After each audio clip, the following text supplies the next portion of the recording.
नमस्कार, capital TV देख रहे हैं आप। मैं हूं आपके साथ पूजा। ब्रेकिंग नाउ में बड़ी खबर आपको बता रहे हैं। संसद के मॉनसून सत्र का आज 15वां दिन है और आज भी विपक्षी पार्टियों की तरफ से सदन को चलने नहीं दिया जा रहा है। संसद के दोनों सदनों में गतिरोध जारी है, लगातार हंगामा हो रहा है। विपक्षी सांसद विरोध प्रदर्शन कर रहे हैं। अमित शाह सदन में आओ जवाब दो की नारेबाजी की जा रही है। दिल्ली में बारिश हो रही है, लेकिन बारिश के बीच छाता लेकर विपक्ष के सांसद प्रोटेस्ट करते हुए नजर आ रहे हैं। तो प्रदर्शन पर तो बातचीत करेंगे ही, लेकिन बड़ी खबर एक और आपको बता दें। आज सुबह सुबह प्रधानमंत्री नरेंद्र मोदी ने एनडीए के सांसदों से मुलाकात की है। दरअसल उद्धव गुट के बागी सांसद और एनसीपीआई के सांसदों के साथ पीएम मोदी ने ब्रेकफास्ट पर मीटिंग की है।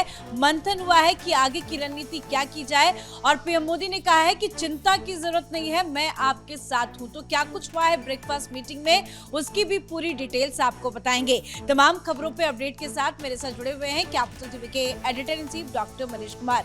सर, सबसे पहले बात करते हैं पीएम मोदी की ही। क्या कुछ हुआ है आज ब्रेकफास्ट मीटिंग में? देखिए, ब्रेकफास्ट मीटिंग में नए 45 लोकसभा के सांसदों से उन्होंने मुलाकात की, लेकिन उससे बड़ी खबर एक आ गई है, उसको पहले डील कर लेते हैं, फिर उसके बाद।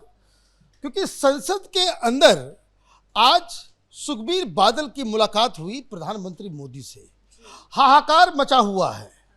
हाहाकार इसलिए मचा हुआ है क्योंकि पंजाब के अंदर चुनाव होने वाले हैं और भारतीय जनता पार्टी लगातार, आम आदमी पार्टी से भी बहुत सारे लोग भारतीय जनता पार्टी में आए। भारतीय जनता पार्टी में एक नया पूरा लीडरशिप बदला गया है पंजाब के अंदर। कैप्टन अमरिंदर सिंह के साथ भी कोऑर्डिनेशन चल रहा है।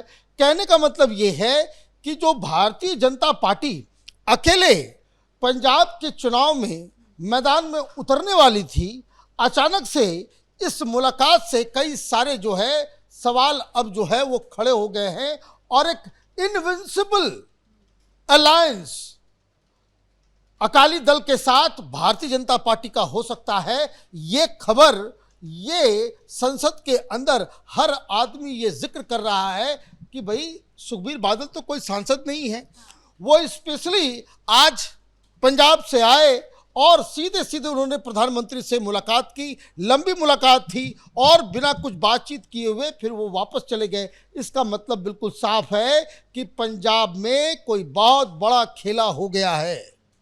और ये जो चर्चा चल रही थी कि सुखबीर बादल जो है वो आकर के वो मुलाकात कर रहे हैं, भारतीय जनता पार्टी के सोर्सेज बता रहे हैं कि गठबंधन के लिए भारतीय जनता पार्टी तो तैयार है, लेकिन ये गठबंधन पहले की भांति नहीं होगा कि भारतीय जनता पार्टी जो है वो छोटे भाई के रूप में उनको कुछ आपने थमा दिया और गठबंधन हो गया। ये सिस्टम इस बार नहीं होगा। और वस्तुस्थिति ये है कि अकाली दल की स्थिति पहले की भांति वो कमज़ोर भी है, लेकिन वो कहते हैं 1+1 राजनीति में 2 नहीं होता है, 1+1 11 हो जाता है। ये अब लग रहा है कि पंजाब के इलेक्शन में ये बहुत ही इम्पॉर्टेंट एक कड़ी जो है वो जुड़ने वाली है। तो एक बड़ी खबर जो है संसद से आई।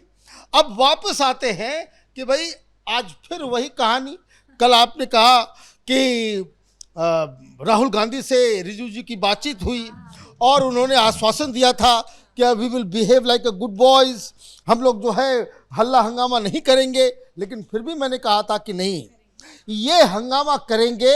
ये हंगामा इसलिए करेंगे क्योंकि इनकी ये रणनीति का हिस्सा है कि एन केन प्रकारेण ये पार्लियामेंट को चलने नहीं देना है। और ये जो डिलिमिटेशन है, ये वुमेन रिजर्वेशन बिल है और FCRA का जो कानून जो सरकार लेकर के आना चाह रही है, उसको किसी भी तरीके से पास नहीं होने देना है। लेकिन मैं आपको बता दूं कि जो अब सूत्रों के हवाले से जो खबर आ रही है कि भारतीय जनता पार्टी ने भी ये तय कर लिया है कि अगले वीक, क्योंकि अब दोनों ही सदनों को सोमवार तक के लिए स्थगित कर दिया गया है, तो ये बताया जा रहा है कि सोमवार या मंगल को ये तमाम जो बड़े बड़े जो बिल्स हैं उसको पेश किया जाएगा। संख्या ऑलरेडी सरकार के पास है और वो यही बातचीत हो रही थी रिजिजू और राहुल गांधी में। रिजिजू ने सरकार की तरफ से साफ साफ बता दिया है कि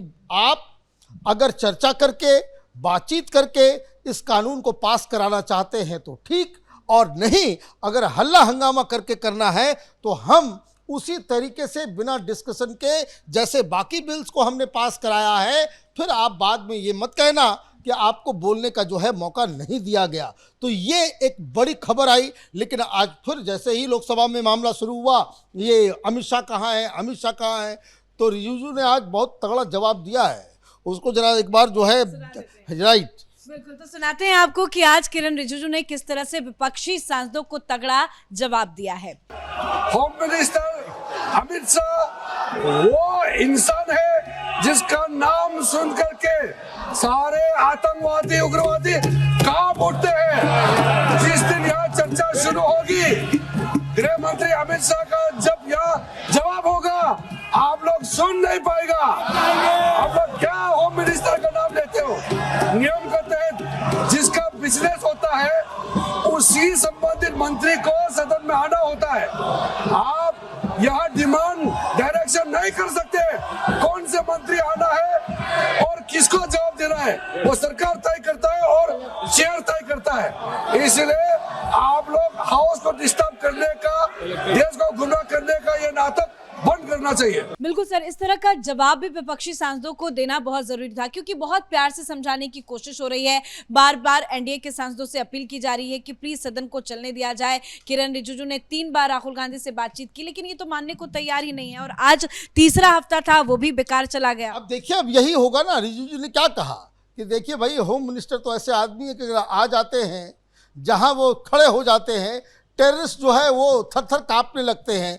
आप अगर ये कहोगे कि आज की तस्वीरें हैं, आज जब वो पार्लियामेंट के अंदर एंटर ले रहे थे तब की ये तस्वीरें हैं। अगल बगल ये लोग खड़े रहते हैं, लेकिन जब एंटर लेते हैं तो कोई विपक्ष का सांसद नहीं नजर नहीं आता, कोई कुछ बोल भी नहीं पाता।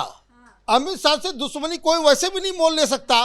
तो आप देखिए कि किस तरीके से भारतीय जनता पार्टी एक ऐसे सिचुएशन को क्रिएट करने में कामयाब हो गई कि कल वो जो महत्वपूर्ण बिल्स है वो अगर पास करा दिया जाता है और ये फिर चीखते हैं कि बिना बहस किए हुए हो गया, तो फिर देश की जनता यही कहेगी कि भाई आपको तो बहुत मौका दिया गया, लेकिन आप ही सदन को चलने नहीं दे रहे थे। तो ये सारी चीजें हुई। सर, आपने इंपॉर्टेंट बिल्स का जिक्र किया। नजर तो अब सीधा सोमवार को लेकर हर किसी की टिकी होगी, क्योंकि 15 अगस्त तक ही ये सेशन है।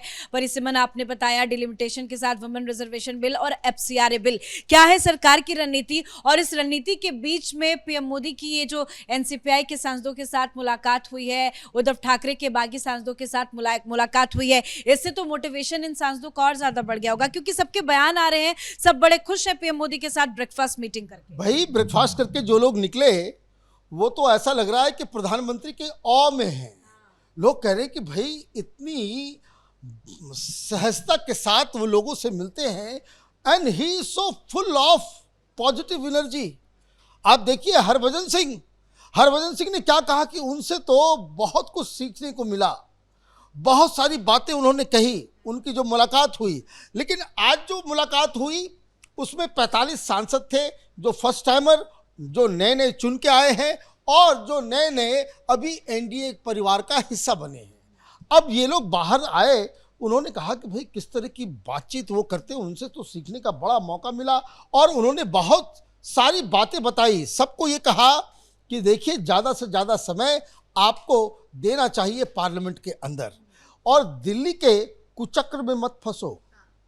ये जो दिल्ली और लुटियन दिल्ली का जो एक कुचक्र है उससे अपने आप को बाहर रखो, क्योंकि ये बहुत ही घातक है, आपको जो है काम करने से दूर लेकर के जाएगा। एक बड़ा संदेश उन्होंने दिया कि जो जिस राज्य के हो उस राज्य के डेवलपमेंट में क्या आप योगदान दे सकते हो, वहाँ की सरकार के साथ कैसे कोऑर्डिनेट करके काम कर सकते हो, ये हमें काम करना चाहिए। और उन्होंने एक वार्निंग भी दी कि दिल्ली में आप किससे मिलते हो, किसके साथ उठते बैठते हो, शाम आप कहाँ बिताते हो, इससे आपको बच के रहना चाहिए, क्योंकि यहाँ दिल्ली के अंदर में आपको पोल्यूट करने वाले, आपको करप्ट करने वाले कई सारे लोग जो है घूमते नजर आते हैं। और साफ साफ कहा कि अपने लेटर हेड का इस्तेमाल कहाँ करना है उसके लिए बहुत ही आपको सजग रहना चाहिए और आपका कंडक्ट पब्लिक में कैसा हो उसके ऊपर भी आपको ध्यान देना चाहिए। फिर उन्होंने कहा कि देखिए, पार्लियामेंट के अंदर इतना ज़्यादा बहस, इतना सब कुछ जो है, माहौल जो है बड़ा निगेटिव, बड़ा टॉक्सिक सा हो गया है। तो उन्होंने कहा कि देखिए, सदन के अंदर जो माहौल है उसको आप हाउस के बाहर लेकर के मत जाओ। ये जो है वो आपकी जो है वो उससे जो है वो आपको खामखा वो एंग्जाइटी होगी। So don't carry it with your self. और उन्होंने ये कहा कि भाई देखिए कि देयर इज नो नीड कि कोई बहस कर रहा है, कोई आपको प्रोवोक कर रहा है, उसमें एंगर में आकर के शाउट करके ये सब करने की जरूरत नहीं है। आपकी कोई पार्टी लाइन है, you know the party line कि भाई आपको क्या करना है। बहुत कामली आप मीडिया के साथ बातचीत करें, वो ज़्यादा बेहतर है। और उन्होंने ये भी कहा कि भाई आप टीवी पे अगर जाते हैं तो वहाँ को ट्रैश जो है वो इस तरह की बातें मत कीजिए कि जिससे आपकी ही डिग्निटी जो है वो खराब होती हो। ये आपको बता रहे हैं प्रधानमंत्री, जिनको विपक्ष दिन रात गालियां देता रहता है, वो आपको कह रहे हैं कि थोड़ा जो है सभ्यता तरीके से है। और ये भी कहा कि सोशल मीडिया पे आप लोगों को एक्टिव होना चाहिए और वहाँ भी बहुत ही डिग्निफाइड तरीके से अपनी बातों को रखना चाहिए। सरकार क्या काम कर रही है, आप लोग क्या काम कर रहे हैं, आपका क्या जो यूथ के प्रति और स्पोर्ट्स के प्रति और जो योजनाएं चल रही है उसमें क्या कंट्रीब्यूट कर रहे हैं, वो आपको जनता को बताना चाहिए। ये जो बाकी सारी चीज़ें जो विपक्ष कर रहा है ये चलता रहेगा। ये टेम्परेचर को बढ़ाने के लिए, मामले को, माहौल को ख़राब करने के लिए ये लोग कर रहे हैं। हमें उसके ट्रैप में नहीं फंसना चाहिए। और इसलिए जो लोग बाहर आए, चाहे वो बंदोपाध्याय जी हों, चाहे वो शताब्दी राय हो, ये तमाम लोग ये तारीफ की इस तरह की बातें कर रहे हैं जैसे लग रहा है कि किसी देव पुरुष से जो है मुलाकात करके आए हैं। तो ये मुझे लग रहा है कि किस तरीके से प्रधानमंत्री अपने कुनबे को एक पॉजिटिव राह दिखाने का काम कर रहे हैं और एक लीडर का काम यही होना चाहिए। बिल्कुल, बहुत बहुत धन्यवाद सर जानकारी के लिए। तो लगातार आज कई बैठकें भी हुई हैं और इस बैठक पे सभी की नजर भी टिकी थी, लेकिन सबसे अच्छी मुलाकात जो है वो पीएम मोदी की ममता के सांसद और उद्धव के बाकी सांसदों के साथ लंबी मीटिंग हुई है, ब्रेकफास्ट पर मंथन हुआ है और सभी का साथ देते हुए पीएम मोदी नजर आए हैं। लेकिन दूसरी तरफ संसद में लगातार हंगामा जारी है। हंगामे के बीच में किरण रिजिजू और अमित शाह के बीच में भी एक बड़ी बैठक हुई है। बातचीत विपक्ष के हंगामे को लेकर हुई है और किरण रिजिजू ने यह भी कहा है कि संसद में दिन रात मौजूद रहते हैं अमित शाह, आप ये तय करें कि किस मंत्री को मिलकर बातचीत करना है अमित शाह से। तो इस पर भी नजर टिकी रहेगी कि क्या आज किसी विपक्ष के सांसद की मुलाकात अमित शाह से होती है या नहीं। लेकिन फिलहाल हंगामा जारी है और सरकार का एजेंडा भी क्लियर है और नजरें अब सोमवार को लेकर टिकी है कि सरकार अपनी तरफ से कौन सा बड़ा बिल पेश करती है। इस खबर में इतना ही। देखते रहिए कैपिटल टीवी। नमस्कार।